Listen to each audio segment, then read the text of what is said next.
একটা ঘন জঙ্গলের মধ্যে একটা বিশাল বড় পুকুর ছিল। সেই পুকুরে অনেক মাছ বাস করত, যার মধ্যে 3টি মাছ ছিল একে অপরের খুব ঘনিষ্ঠ বন্ধু। এই 3জনের স্বভাব ছিল একেবারেই আলাদা।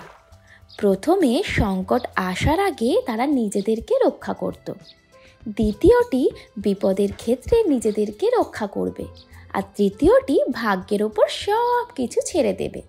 তৃতীয় মাছ বলে, ভাগ্যে সংকট থাকলে আমরা কিছুই করতে পারি না, আর ভাগ্যে সংকট না থাকলে কেউ আমাদের কিছু করতে পারবে না। একদিন এক জেলে সেই পুকুরটির পাশ দিয়েই হেঁটে যাচ্ছিল।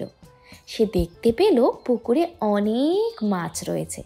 সে সাথে সাথে তার সঙ্গীদেরকে খবর দিল। জেলেরা তার সঙ্গীদের নিয়ে পরের দিন সকালে সেখানে মাছ ধরার সিদ্ধান্ত নিল। কিন্তু জেলের কথাগুলো যখন জেলে তার সঙ্গীদেরকে বলছিল, তখন একটি মাছ সেই কথাগুলো শুনে নিয়েছিল। সে তৎক্ষণাৎ পুকুরে থাকা সমস্ত মাছকে জড়ো করে পুরো ঘটনাটা খুলে বলল।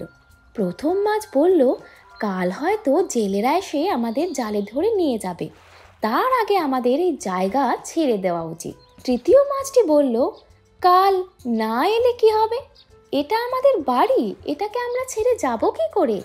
নিয়তিতে থাকলে আমরা যেখানেই থাকি সেখানেই আমাদেরকে হত্যা করবে, আর যদি না থাকে তাহলে আমাদের কিছুই হবে না।